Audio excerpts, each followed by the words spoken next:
Olá, eu sou Antônio Carlos Souza, Tom, sou psiquiatra clínico e sou psicodramatista. Em geral, a medicina e a psiquiatria é parte da medicina, é vista como tratamento de doenças.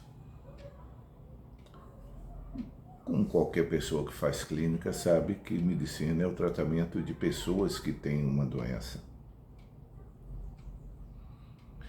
As doenças são diagnosticadas porque elas têm um grupo de sinais e sintomas e tem um quadro clínico que é tão similar que nós podemos denominar de doença.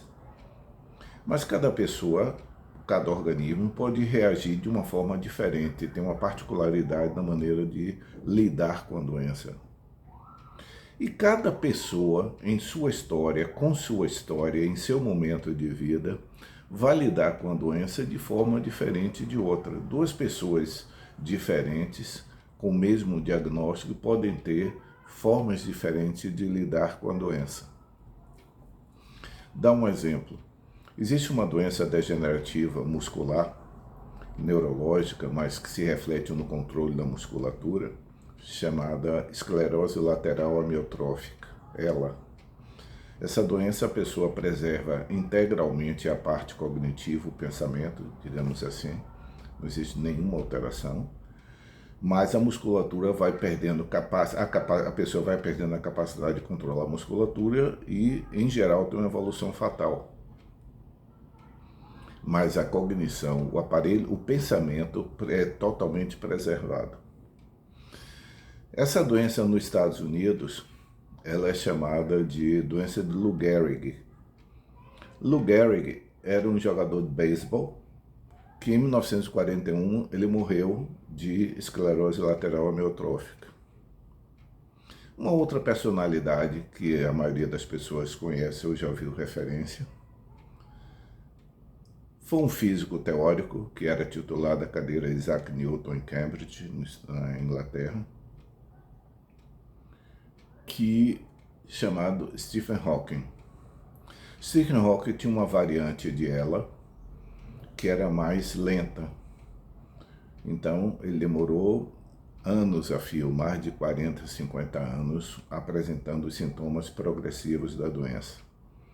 Ao fim da vida, ele admitia apenas 2 dedos de uma mão e falava com voz sintetizada. Um era jogador de beisebol, o outro era físico teórico. Há uma frase dita por Stephen Hawking que diz que ainda bem ele agradecia muito a ela, a esclerose lateral amiotrófica, porque tirava dele todos os encargos que o corpo traz para a pessoa e deixava livre ele para pensar. Ele é físico teórico, era físico teórico. Imagine se nós compararmos a demência na doença de Alzheimer, em que o corpo é preservado e a cognição é progressivamente destruída, se isso tivesse acontecido aos dois, em lugar de ser ela, fosse demência de Alzheimer em Lou Gehrig e doença de Alzheimer em Stephen Hawking. Muito provavelmente a frase de Stephen Hawking ia ser bastante dolorosa quando ele começasse a perceber que a principal ferramenta dele, que era o pensamento, estava começando a falhar. Como ele usava o cérebro, vamos dizer assim, a mente, a parte cognitiva, era o principal instrumento dele, a perda do corpo não lhe foi muito prejudicial. Muito provavelmente para o jogador de beisebol Lou Gehrig, a perda do corpo progressiva deve ter sido bastante angustiante, profundamente angustiante. Se as doenças fossem ao contrário, é possível que as vivências das doenças fossem diferentes. Lou Gehrig não tivesse tanta angústia, enquanto que Stephen Hawking seria desesperador para ele. Então, todo o diagnóstico médico, nós precisamos ver se naquela pessoa, naquele momento de vida, com aquele histórico de vida, com aquela forma de viver sua vida, como a doença vai ser recebida e vai alterar a vida dele. No caso de psiquiatria, aliás, permito-me fazer uma observação aqui. Quando nós dizemos que uma doença é aguda, significa que nós temos uma previsão de um tempo X da resolução dela, que pode ser de dias, como no caso de um resfriado, pode ser de um mês, uma hepatite aguda, a hepatite aguda dá em torno de 30 a 45 dias, mas é aguda porque é previsível a solução dela. Quando nós dizemos que uma doença é crônica, significa que desde o início do diagnóstico nós não pressupomos a resolução dela. Então, por exemplo, a hipertensão, uma vez diagnosticada na vida de uma pessoa consistentemente, é uma doença de tratamento crônico. É uma doença que a pessoa vai precisar de um auxílio químico para se manter íntegro. E se nós formos usar a linguagem do psicodrama, a medicação é o ego auxiliar químico que permite... O ego auxiliar é uma função que nós temos em psicodrama, em que é uma pessoa que não é o protagonista, mas que ajuda o protagonista a desempenhar o papel dele. Então, fazendo uma analogia, nós podemos dizer que, de uma certa forma, os remédios são egos auxiliares químicos. Eles permitem que as pessoas que têm alguma função que está perturbada seja corrigida. Por exemplo, eu tenho um ego auxiliar que não é químico, é físico, uma lente. Eu sou míope. A presença do óculos, da lente, para mim, ela permite que eu veja as coisas com uma clareza maior. Então, ele se comporta como se fosse um ego auxiliar na cena psicodramática, que permite que o meu desempenho como protagonista na vida seja melhor desempenhado, seja melhor atuado, porque o óculos está me ajudando. Mas o que é uma doença crônica? Vou repetindo, é uma doença que desde o momento do seu diagnóstico, não há a pressuposição de solução definitiva para ela, e sim tratamento. Então, quando o paciente, em geral, 101% dos pacientes buscam cura, e em geral a medicina oferece tratamento. Não são muitas as coisas em medicina que são curáveis no sentido exato do termo. As doenças infecto-contagiosas, a depender do momento dela, as doenças carenciais, a depender do momento que nós já falaremos. Mas, em geral, a maior parte das doenças que vocês conhecem, que ouvem falar, elas são de tratamento crônico. As doenças são crônicas porque o tratamento é pressuposto que vai durar a vida toda. E tratamento significa manter as funções íntegras com um auxílio externo.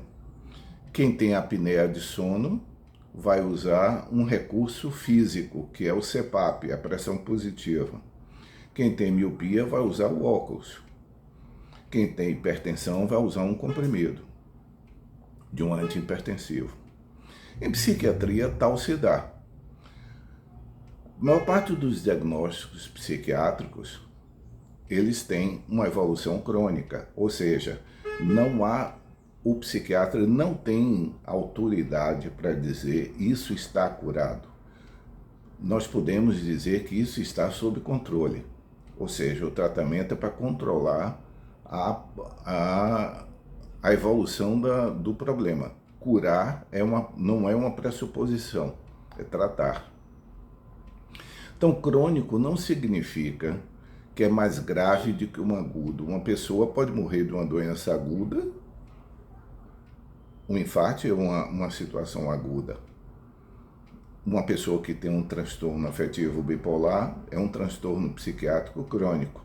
Desde o momento que o diagnóstico está estabelecido, significa que ao longo da vida, o mais sensato é a pessoa manter a medicação estabilizadora, que em geral é um estabilizador de humor, seja medicações que também são usadas para tratamento de quadro psicótico, mas nesse caso são usadas como estabilizadores de humor, sejam medicações que são usadas também para tratamento de epilepsias, mas nesse caso são usados como estabilizador de humor, ou seja, com uma droga padrão que é o carbonato de lítio. Então, ao ser diagnosticado o transtorno bipolar, o que nós estamos dizendo ao paciente é que nesse estágio de evolução da nossa medicina, no caso medicina psiquiátrica, nós só podemos dar algum grau de certeza de que o tratamento mantido por todo o tempo estabilizará a maior parte das pessoas que o façam. Então, crônico não é sinônimo de gravidade, é sinônimo de duração longa de tratamento. Então, o paciente geralmente pergunta, é para toda a vida, como se fosse uma condenação. A pergunta é o contrário. E sem o tratamento, sua vida duraria tanto? No caso da psiquiatria, no caso de um transtorno afetivo bipolar, sem um tratamento de estabilização, que é o uso das medicações apropriadas, muito provavelmente a evolução na vida dessa pessoa será bastante problemática, seja em termos puramente existenciais, pelas alternâncias bruscas que ela pode ter na vida, seja pelo risco efetivo de suicídio no caso das depressões dos quadros bipolares, seja nos episódios maníacos, nos episódios de euforia patológica, em que a pessoa pode se expor a riscos desmesurados, econômicos, financeiros, relacionais. Então, a pergunta quando o paciente diz é para toda a vida, ele parte, a sensação que me dá quando eu escuto do paciente, e é isso que eu pergunto a ele, essa pergunta que você está me fazendo soa para mim como se fosse uma condenação, é isso? Muitos pacientes dizem, doutor, me dá essa sensação que eu sou condenado a usar remédio. E eu pergunto o contrário, se nós não usarmos, você aceita a ideia de ser condenado a ter um problema que vai atrapalhar a sua vida? Porque o que o remédio vai fazer é interromper esse ciclo, não vai curar. Não é um contrato que o médico possa estabelecer de cura. Aliás, médico nenhum pode estabelecer esse contrato de cura com o paciente. Ele estabelece o compromisso do tratamento. Mas no caso do que nós estamos tratando aqui, por exemplo, de um transtorno afetivo bipolar, quando nós dizemos ao paciente, ele precisa usar o remédio por toda a vida, e o paciente ouve, escuta dentro da ótica dele, de que ele está sendo condenado a ficar sempre com remédio, talvez a ótica que nós devamos pedir para olhar da ótica do problema. Mantendo-se o problema, sua vida seria a mesma? Então, uma pessoa que tem um diagnóstico de transtorno afetivo bipolar só tem em comum com os outros os sintomas que nós codificamos como transtorno afetivo bipolar. Mas cada pessoa tem um histórico e uma história diferente. Cada pessoa é diferente da outra. Então, repetindo o que eu escutei há muito tempo e não sei quem é o autor. Cada paciente é como todos os pacientes, é como alguns pacientes e é como nenhum outro paciente. É como todos os pacientes e é assim que nós damos o diagnóstico. A doença tem o mesmo formato. É como alguns, porque alguns vão se comportar biologicamente mais parecidos do que outros. E é como nenhum outro, porque cada um tem uma história. A minha história, a minha forma de, se eu porventura tivesse um transtorno afetivo bipolar, eu teria o mesmo diagnóstico que qualquer pessoa que tem, mas a minha história de vida faria com que esse transtorno afetivo bipolar tivesse uma repercussão na minha vida e a minha reação a isso fosse inteiramente pessoal. Então, só para terminar, gostaria de lembrar isso. Tratamento por toda a vida significa preservar as funções da pessoa para toda a vida. Espero que haja sido interessante para vocês. Tchau.